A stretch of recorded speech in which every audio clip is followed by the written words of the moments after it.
Welcome back. You're watching Morning Express. It's time for newspaper review. And let me just take a look at the headlines in our local dailies. And I'll start with the very on, the Standard. And the headline there is U.S. calls for unity, cabinet resisted. U.S. calls for unity, cabinet resisted. That is the main headline. Just above there, the headline there is the lush homes set for Nairobi speaker. And also on the Daily Nation, the headline is Uhuru Raila MPs clash over cabinet. And just above that, there's a headline of Kerry loses first round in the 2.6 billion shillings tax dispute. And in the Star, the headline is how Uhuru named cabinet secretaries minus Ruto. How Uhuru named cabinet secretaries minus Ruto. And joining me in studio to dissect those headlines and some of the issues that are also making news in our local dailies is Dr. Muthoni King'ori. Thank you very much for joining us here on Morning Express. Thank you, So Ashley. we will start with the Standard.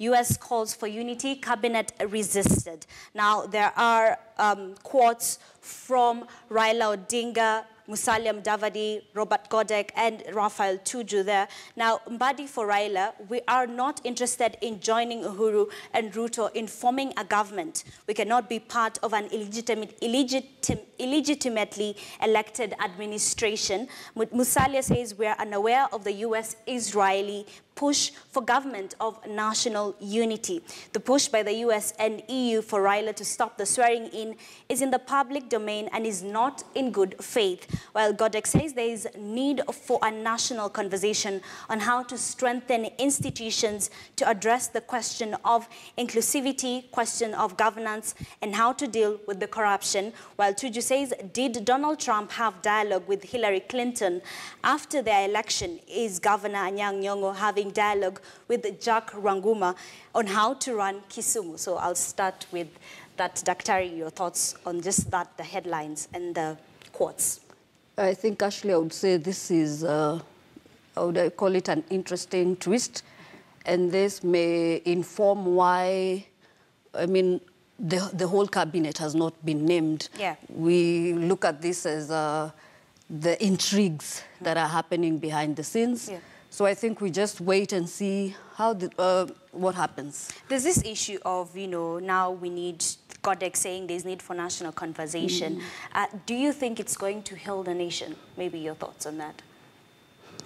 I think for it to heal the nation, both sides must be, what is it called, sincere in their efforts to heal the country and in their talks. Okay. But if both sides go to the table with their own selfish interests, then we are not sure whether it will actually heal the nation. All right. And just below there, still in the Standard on page 1, the first page, just below there, we can see citizens scramble for school uniform and learning material now back to school. We're aware that Form 1s are reporting today. We can just move on to page 2, when a supporter decided that Raila should take oath there. We can see Raila Odinga with his supporters and one holding a Bible.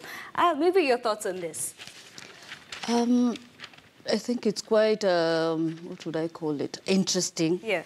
The way everywhere that the NASA leadership goes, in their strongholds, there are always people trying to psych them up to take the oath. Yeah. And I think I like the way they've been handling it. Yes. So far. Okay, and don't forget that, yes, they announced that it's January 30th or never. But let's just move on to page 3. NTSA medical tests for drivers now mandatory. NTSA medical tests for drivers now mandatory. Now, all new drivers will now be required to take a medical exam before they are issued with licenses. They will also have to be tested again after some time. Now, the picture there, we can see an eye test going on. Now, what the new curriculum prescribes, the curriculum comes at the time when NTSA is expected to register all driving schools afresh. NTSA has not clarified how soon the curriculum will apply, as they have to up to March 30th to register driving schools. Now, my issue is, yes, maybe I am blind. But how will you know if I choose not to drive with specs or not? You know, such issues will be coming up. Maybe your thoughts on the medical test for drivers. Well, what I think is that any effort to improve driving in Kenya and to work on this so that we reduce the road carnage in Kenya, I think it's interesting.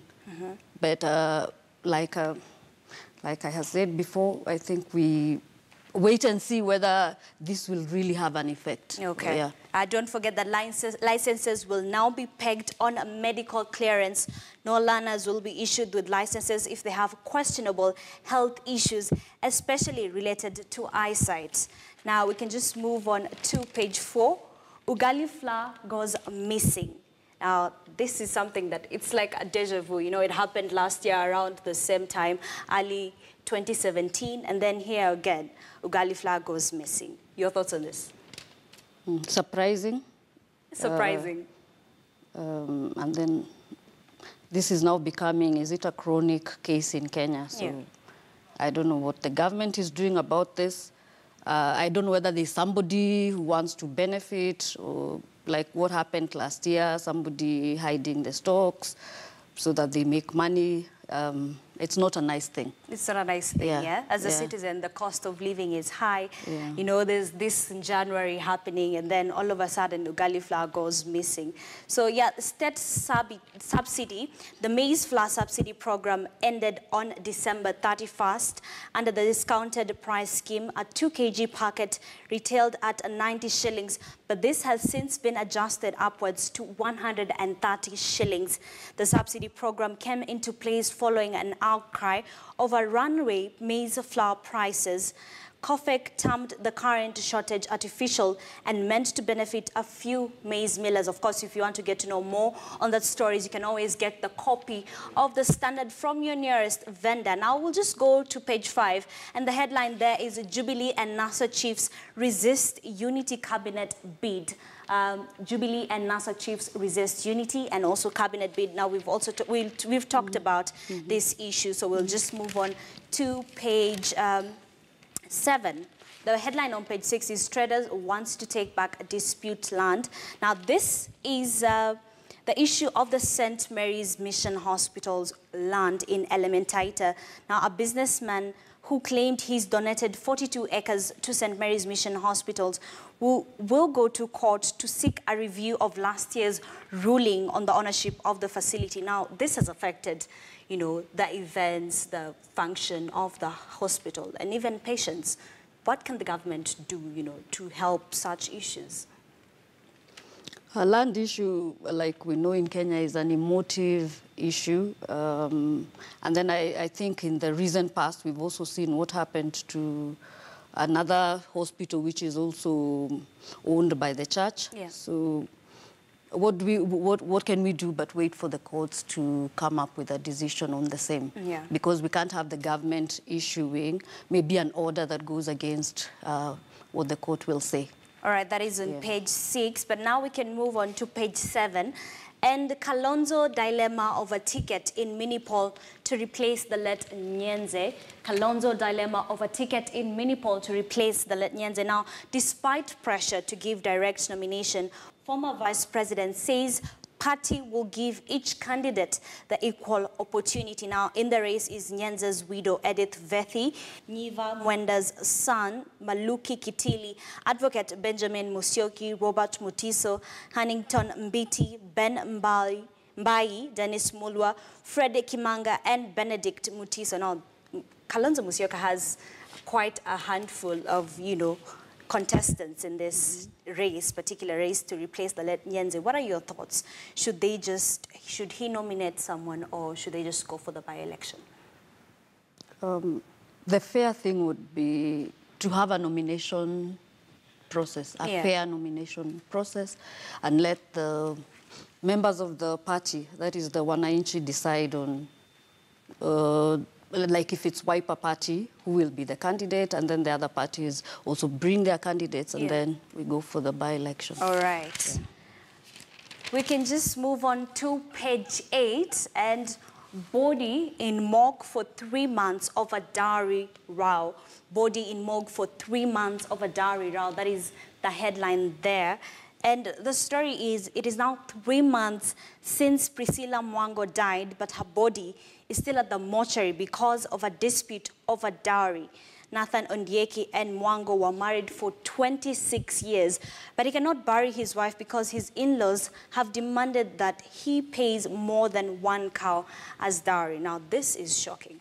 One, as a family, you know, this is my daughter, this is my child, my sister. Why would you let them stay in the morgue for more than 3 months just because of dowry? You know, is it justice even to the dead? Another, would I call it, perplexing cultural issue in the country. We know dowry is quite a big issue, and this is not the first time. I've heard of other cases where if the wife dies and the husband had not paid the dowry, this happens again. The in-laws may not allow you to bury their daughter until you pay the dowry. But I think it's unfortunate, and it's like, is it adding salt to the wound? I mean, the husband has already lost a wife. If they are kids, they've lost their mother. But again, this circus goes on. I hope it's resolved soon. But my question is, what happens if maybe, you know, he can't afford it? Then what? Will the body continue staying in the mortuary? You know, such cases we should well-wishers maybe will help him to... Well-wishers, to come up with get the cow and pay the dowry so that the burial can take place. All right. Now we can just move on to page 9. The story there is officers evacuated as al-shabaab advance. Officers evacuated as al-shabaab advance. Now, Lamu Police Boss Paminas Kioi denied claims Ishakani Police Station has been closed. He has denied claims that Ishakani Police Station has been closed. Now, police officers were alleged to have deserted Ishakani Police Station on Kenya's border with Somalia after thousands of armed al-shabaab militants were sighted approaching. Now, this issue of al-shabaab has been rampant in the country. Maybe Kenya, you know, the government should step up the security forces because it gives such issues, give residents scares. Your thoughts? Sometime like maybe a year, 2 years ago, we thought this al-shabaab thing had cooled down.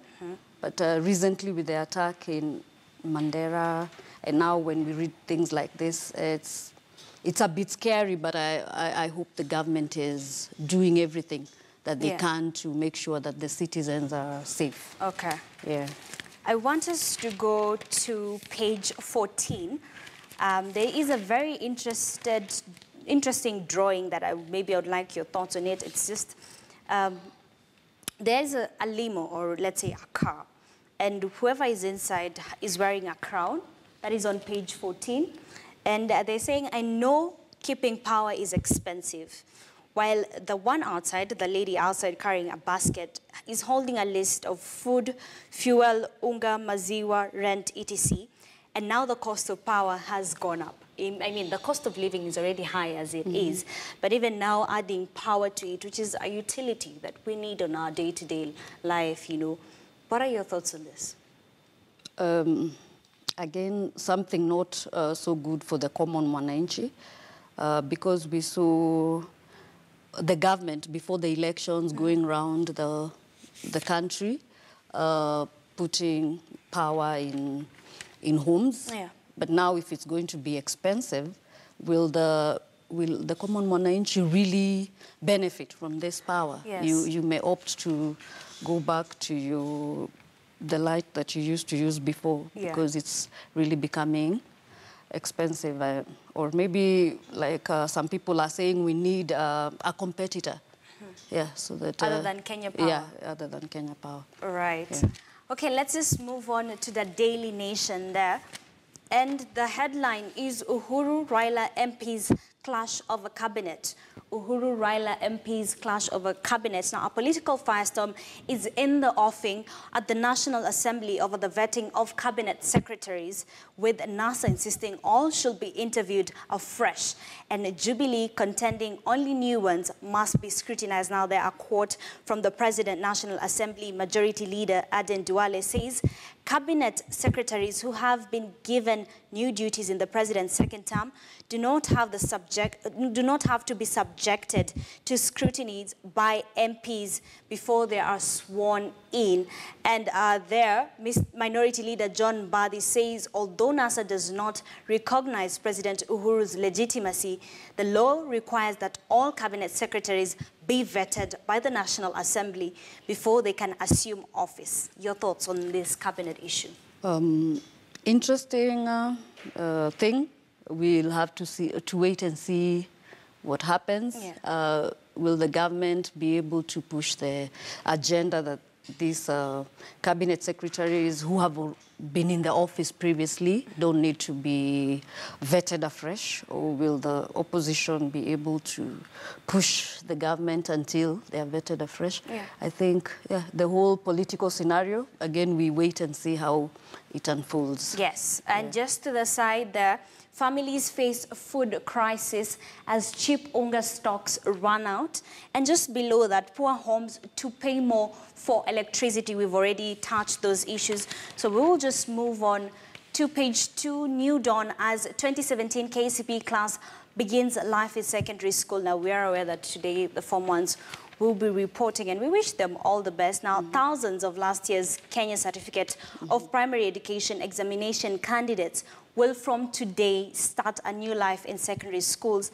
Now, Goldalyn Kakuya, who topped in the examination, will join the Kenya High School, while the second best candidate, Sharon Urega, will join Alliance Girls High School. The funds disbursed to schools by the government will cover tuition and other operations as per guidelines for each student enrolled in secondary schools, irrespective of whether they are sub-county, county, extra county of national schools.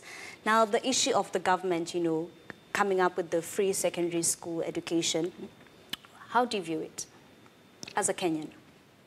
As a Kenyan, I think it's a good thing to try and ensure that every Kenyan gets education, which is a basic right. But since this is when it's being it's unfolding, we'll wait and see how it goes, whether this will help most students to actually join secondary schools, or we'll still have a number not being able to join. All right. Because we've seen stories of these bright students coming out to say they are fearful they may not join school because of school fees, and I think that's unfortunate. What are the MPs, the chiefs, the governors doing if you can't ensure that bright students like in your area, the top students, are able to go to school? All right. Now, that is the Daily Nation. Let's just take a look at the Star. How Uhuru named cabinet secretaries minus Ruto.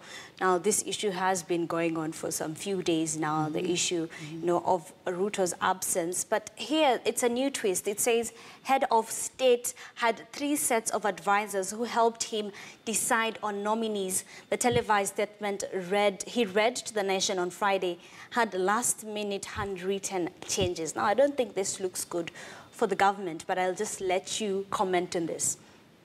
I think when I read this story, I would say it's an interesting twist into the whole saga. We know that when the president announced the new cabinet secretaries, there were reports like in the nation that said there was a rift between the president and the deputy president. Then their advisors and the deputy president himself came out and denied that there's a rift. But now we see the Star coming up with this big story, actually trying to say actually there is a rift, and then saying that some of the CSs that were appointed were not really those CSs that the deputy president wanted appointed. So interesting. We'll wait and see how they will respond now to this new story. I think our political scene is like a movie, you know, you cannot just wait and see what happens next. But thank you very much for joining us here on Morning Express. If you want to get to know more on this information and the stories, you can always get your copy of the Standard at your local vendor. Now, we take a short break here on Morning Express, but when we come back, we'll take a look at the issues in our political scene. Don't go too far.